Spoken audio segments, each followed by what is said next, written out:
In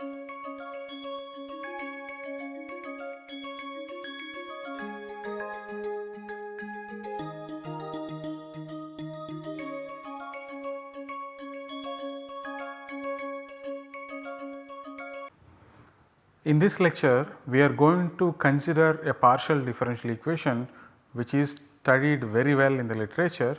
It is called Burger's equation, and we consider certain initial value problems for Burger's equation.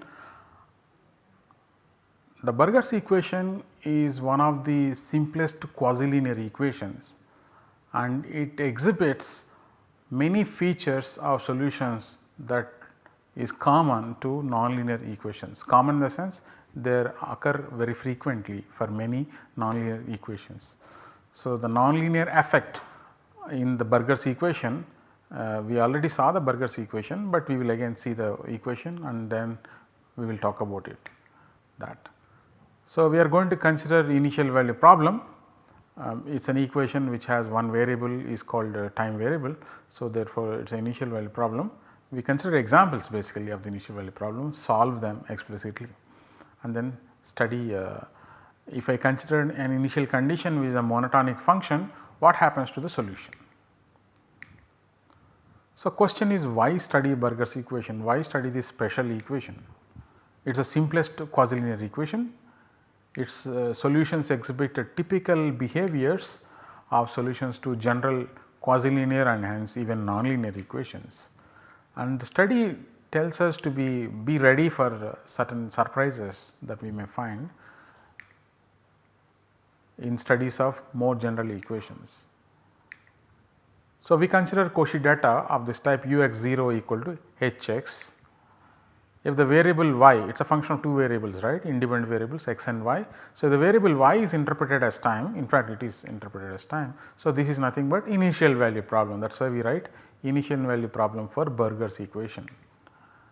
In the examples that follow, we use functions h of x which are monotonic functions, but they are of the following type: they are discontinuous or piecewise linear or smooth functions, differentiable functions.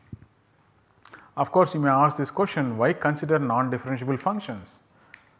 Yes, our existence and uniqueness theorem is not applicable for such an h. However, we have to deal with such h, okay, as they are physically relevant. We cannot always say that my theorem allows only smooth functions as the data, I will work with only that. No, these are also important, it is also important to study such functions h. Of course, in such cases solutions needs to be interpreted differently, not the way that we have been talking about. So far the idea of solution that we have introduced is what is called a classical solution. So, we have to now generalize the notion of solution, we have to define what do we mean by solution, so that whatever we do is meaningful. And computations are very easy for the kind of function that we propose to deal with, and formulae for solutions within quotes can be derived. So, it helps in understanding properties of solutions very clearly. So, we find expressions or formula for solutions, okay. We get formulas, basically some formula like f of x, something like that. Then we understand, hey, what is the domain of this f, for what x that f of x makes sense. These questions are to be asked later. So, first we find formulas and then ask, when are these formula actually give rise to solutions. Once again, observations made in these examples continue to hold with a smoother function. It is not that smooth function things are alright, no, okay. But when you consider smooth functions, you cannot go from one constant to another constant in a smooth way. It takes some time where the function is not constant and computations are difficult and illustrating them by graphs is difficult. But we can be guaranteed, assured that similar difficulties will be there even for such h. Only thing it is more complicated. So, why consider non-differential functions? Again same thing, we are going to use non-differential functions even though they are bad. There is a general theory, this is some kind of assurance. There is a theory, do not worry, in which we can make sense of whatever we are doing. So, please go ahead and do not bother about whether it is correct or not, and that discussion is out of scope for this course. We will see a glimpse of it later on in the next lecture. References are books on partial differential equations by Evans or Fulan Prasad and Renuka Ravindran, and there is a book by Smaller, Shock Waves and Reaction Diffusion Equations. There are also many more beautiful books written on this kind of material. So, this is the Burger's equation, uy plus ux equal to 0. We would love to write ut plus ux equal to 0, but since we are going to follow method of characteristics where t is used as a parameter running on the characteristic curve, we are not using the t here. We still write uy plus ux equal to 0, and initial condition ux 0 equal to hx, x in R, y positive. So, let us parameterize the given Cauchy data. We need to solve, right, the method of characteristics. Let us follow that. So, first is parameterization of the Cauchy data, x equal to s, y equal to 0, z equal to hs. Done. Now, characteristic system of ODE, dx by dt is equal to a, in this case that is aux, that is u, which is z. dy by dt is 1, dz by dt is 0. We need to solve this set of ODEs, system of ODEs with these initial conditions. Observe that z does not depend on t. What does that mean? It means that solution is constant along each base characteristic curve.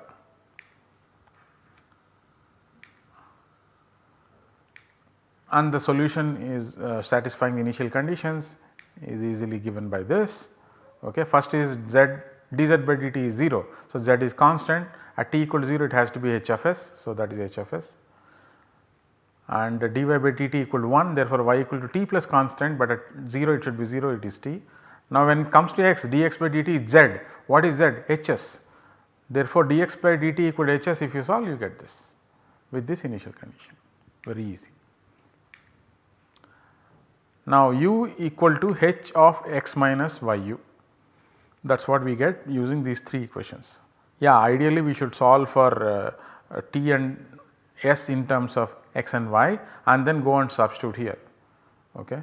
So, h of somebody, right. So, if I show s is equal to x minus yu, we are done, which comes from here, s equal to x minus h of s is supposed to be the solution u and t is the y. So, that is why you get this implicit expression u equal to h of x minus yu. Of course, when we admit this as an implicit solution, provided you can solve for u as a function of x and y. So, note that this equation is meaningful even if h is not differentiable, right. It is just asking that u equal to h of x minus yu. Imagine h is continuous, the equation is meaningful. Now, question is whether you can solve u in terms of x and y is another question. We may be able to define a function u of x y from this equation defined on some subdomain of omega 2. What is omega 2? Recall, it is a projection of omega 3. What is omega 3? Omega 3 is where the coefficients of the quasi-linear equations are defined. Omega 2 is a projection of omega 3 to xy plane. Solutions will be defined in some domain of subdomain of omega 2. So, it is possible, and function thus obtained may turn out to be a solution, may turn out to be differentiable on a further subdomain. Therefore, it will be a solution to Burger's equation. So, therefore, given these possibilities, what we do in the examples is we arrive at this equation, somehow solve for u and then ask on what domain it is differentiable, catch hold of that domain and say this function defined on this domain is a solution of the Burger's equation. That is what we are going to see in the examples later on. Now, for each fixed s, what does this represent? This is the base characteristics x equal to hs t plus s comma y equal to t. As t varies, s is fixed. What is this set? It is a straight line passing through the point S0.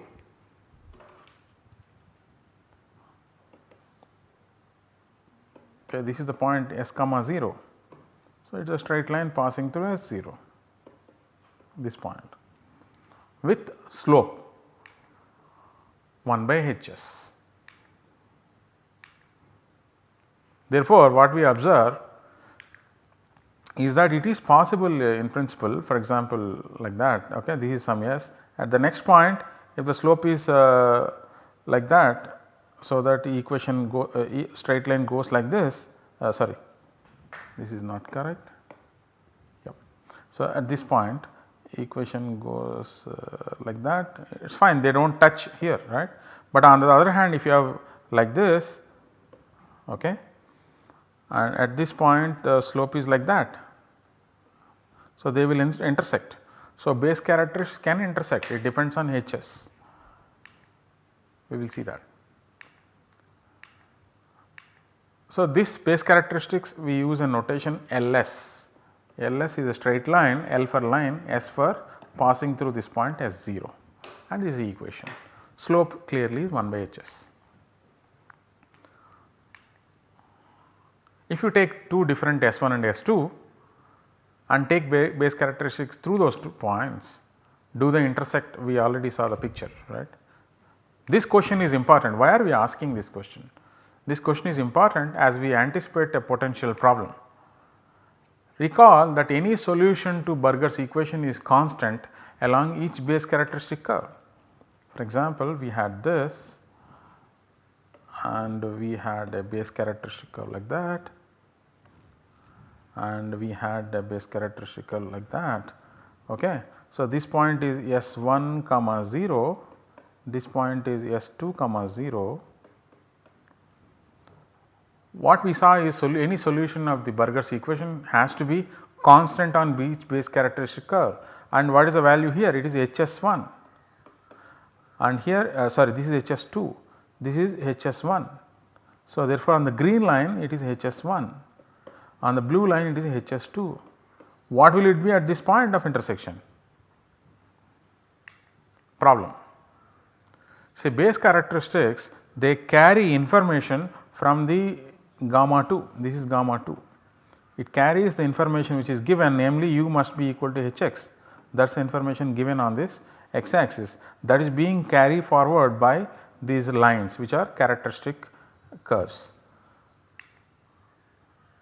So, they are carriers of information from gamma 2.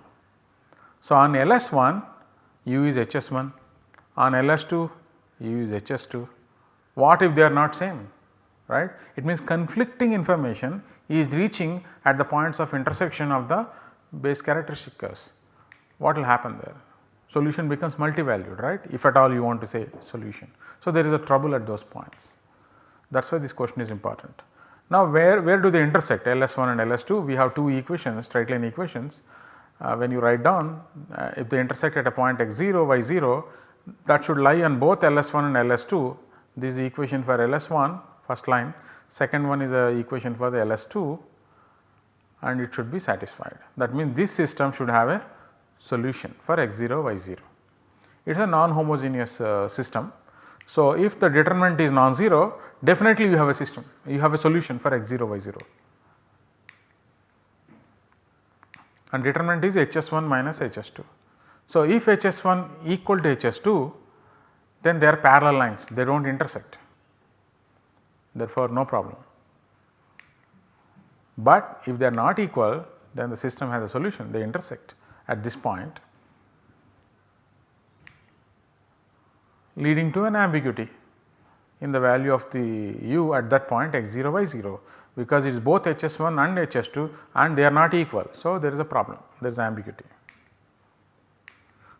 Should it be Hs1 or should it be Hs2? Now, let us look at the transversality condition JTS, okay, which is dou xy by dou Ts is this. So, this turns out to be minus of 1 plus h dash s into T. From our existence and uniqueness theorem for Cauchy problems for quasi-linear equations, if this is non-zero, no problem. If this is 0, troubles to be expected. Where is it 0? Precisely when h prime s t plus 1 equal to 0. That is, from our experience, recall the discussion during the proof of existence uniqueness theorem, we expect troubles at points where this happens. We will get back to this discussion later on. So, j of 0 s naught, this is actually where what we use to apply our theorem, okay, because we do not know at a general t. So, t equal to 0 only we have the information, but in this in the last slide we have all the information, we have explicitly solved everything, that is why we could write JTS and we know this expression. But otherwise we do not know the particular the second column at arbitrary t only at t equal to 0. So, j of 0 s naught is -1, it is never 0. So, it just means that there is a existence uniqueness at every point which is nearby, at some points nearby the datum curve.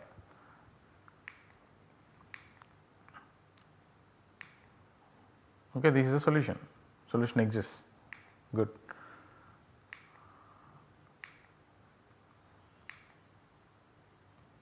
Once again, as before, the expression is meaningful even if h is not differentiable,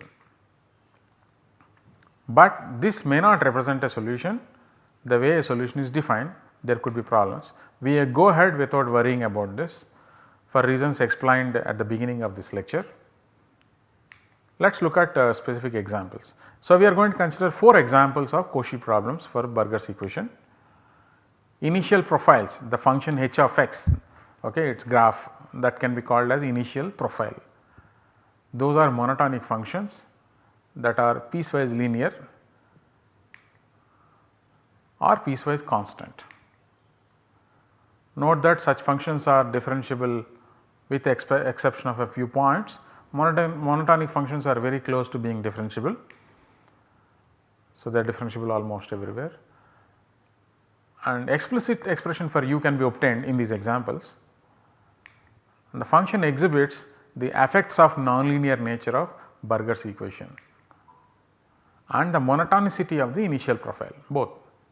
So, these examples highlight the role played by the nonlinearity of a partial differential equation in solutions to Cauchy problems. Now, in this example, method of characteristics fails to determine a solution in some region of the upper half plane, which means it is not global with respect to domain. So, consider Burger's equation with the Cauchy data -1 for negative x and 1 from x equal to 0 onwards. LS we already observed, the family of base characteristics are equations with slope 1 by hs. So, for s less than 0, LS has slope -1 and u is -1 on that, right, because the data carried forward is -1. For s greater than or equal to 0, slope is 1 because hs is 1, 1 by hs is 1, hs is 1, therefore, this is 1, slope 1, and the information it takes is 1. So, solution will be 1. Let us draw a picture. So, this is the picture. So, here we had s negative, this is for s greater than or equal to 0. These are the base characteristic curves, these are the base characteristic curves corresponding to positive s. So, these are all lines parallel to y equal to x, these are lines parallel to y equal to -x. Now, what happens in between this region?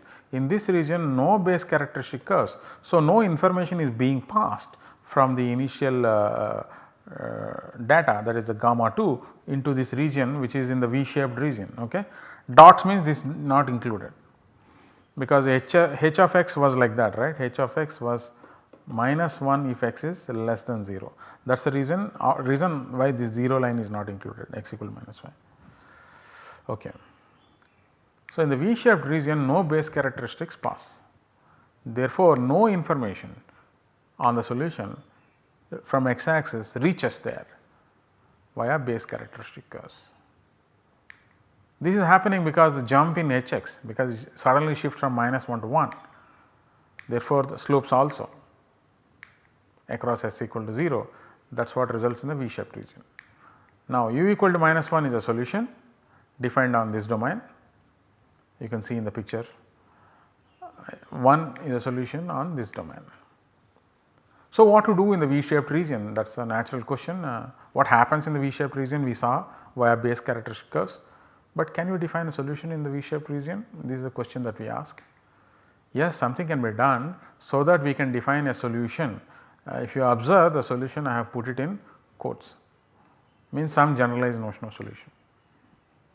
But this discussion is out of scope for this course. So, look up the references that I mentioned earlier whenever you are interested in this question. So, if we choose a h that goes from -1 to 1 in a continuous manner, then V-shaped region would not be there, right. We observed that is because of jump, sudden jump from -1 to 1, we had this problem. So, think about this.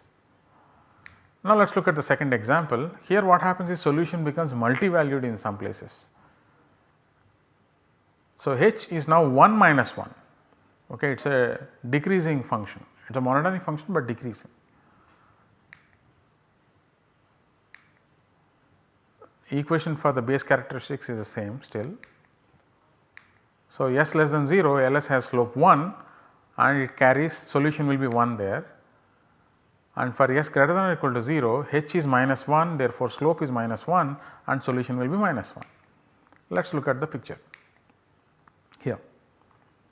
Okay. But these families intersect in this V-shaped region. In this region, maybe this line is excluded, but here base characteristics are intersecting and they carry two different informations. So, if you want to say it is a solution at this point, it is both 1 and -1 if you want to say that. So, you have to change your notion of solution, but we see that conflicting information is reaching there. So, there is some problem. L minus 3 and L 4, for example, L minus 3 is this line and L 4 is this line. So, they intersect here. Okay. At this point it is both 1 because of this and -1 because of this. Now, we can write down where 1 is a solution and -1 is a solution. Once again there is a problem in the V-shaped region. The answer is same as given before, something can be done which is out of scope. You can read the books that I have suggested.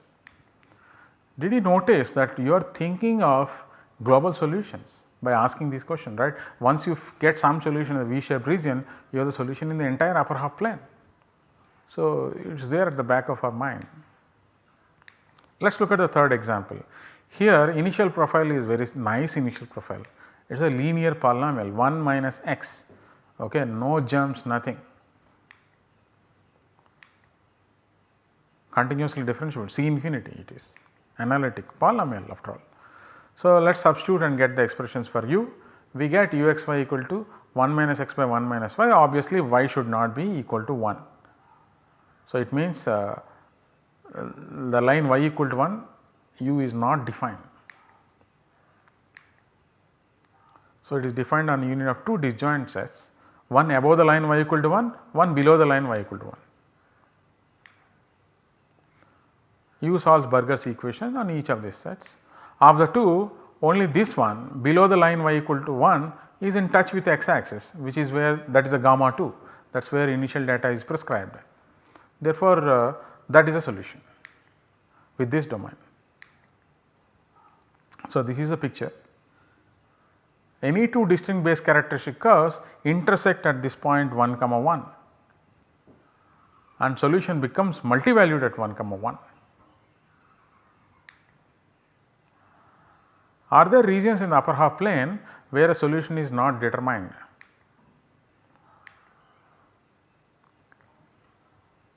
Apart from the line y equal to 1.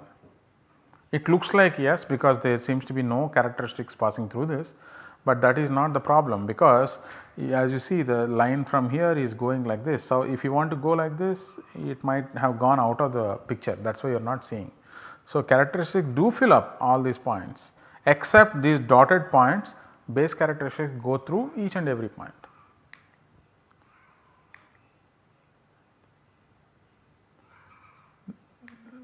Now, this is the most complicated example. Why? Because it is mixing all the three things 1, 1 minus x and 0. Okay. So, it is a piecewise constant and in between linear. We will see what is going to happen. There are three distinct families of base characteristic curves depending on S. Okay. Earlier we had only s less than 0, s greater than 0. Now what will we have? We will have s less than or equal to 0 one case, between 0 and 1, and bigger than or equal to 1. Let us give names, so it is easy for us to refer to. F1 family corresponds to s less than or equal to 0. These are lines parallel to y equal to x, because the initial condition is 1, right. So, therefore, slope is 1, and therefore, the value that solution takes along them will be 1. F2 family is that 1 minus x. So, solution will be like 1 minus x by 1 minus y. F3 family is where solution will be 0 and the slope will be like 1 by 0. So, they are lines parallel to x equal to 1.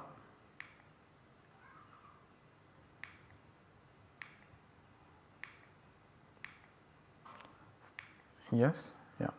Ls has slope changing from 1 to infinity whenever s is between 0 and 1, as s goes from 0 to 1.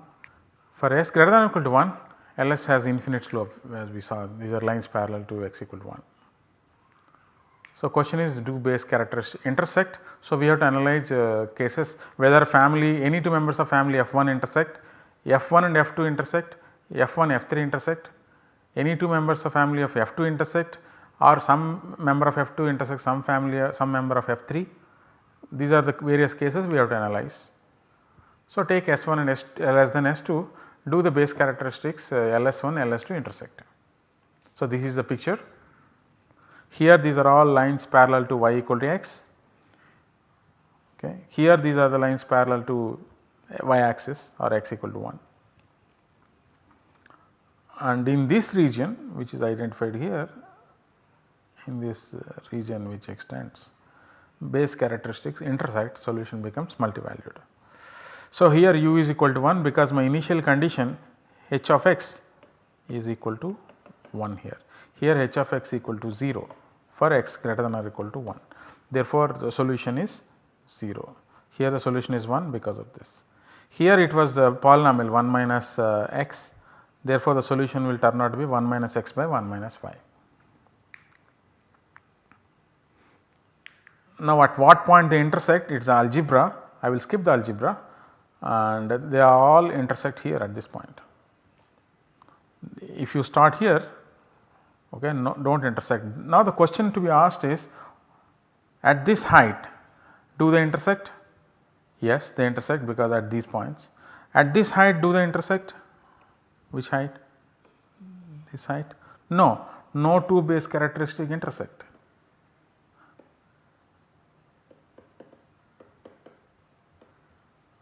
Then I rise like high jump, I raise the bar a bit and I ask, is this the place? No. It turns out this is the place where base characteristics start meeting, that is basically this family is what is responsible for that, all of them are meeting at this. This is the first time, if you y is called a time t time, the first instance where some trouble starts brewing is at t equal to 1. So, this is often called breaking time for solution.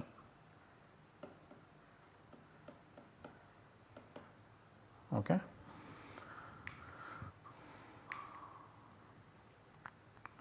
So, two members of F1 family clearly do not intersect because all of them are parallel lines, they never intersect.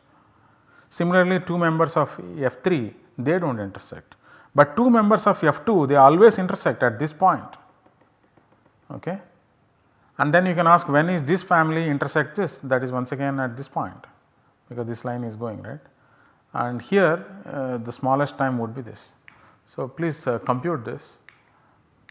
So, whenever base characteristic intersect, then the thing of interest is always what is the first time at which they start intersecting, and till that time they should not be intersecting. So, this is just algebra, so I just skip, but I just keep it on the screen for some time so that you can do the computation.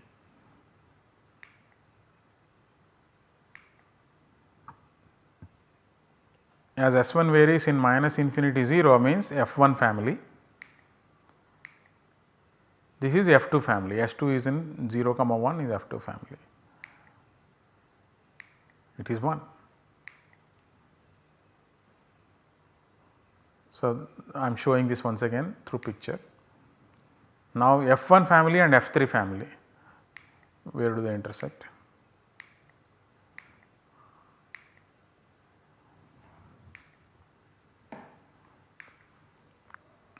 At 1 1. It means some member of the family of F1 meets some member of the family F3 at the point 1 1.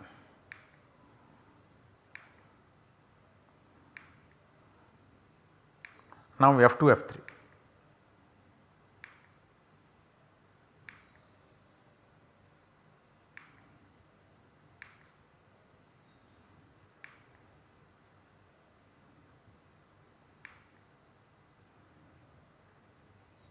Once again the point 1 1. Now, both of them are from F3 family, they do not intersect because they are parallel lines.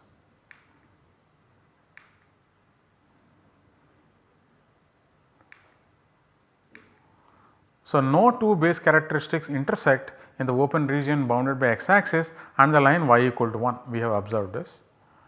Solution is uniquely determined in that region and is given by this formula. Observe that u is not a differential function on the line segment x equal to y and x equal to 1. Let us summarize. So, we discussed 4 initial value problems for Burger's equation. We understood that a solution may not be determined on the entire region omega 2 where the PD is posed due to base characteristics not filling up the entire region.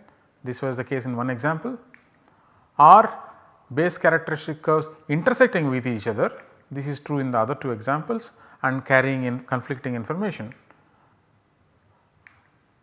possibly. So, that is a problem. So, now question is how to overcome these obstacles of the type that we discussed above and have a solution.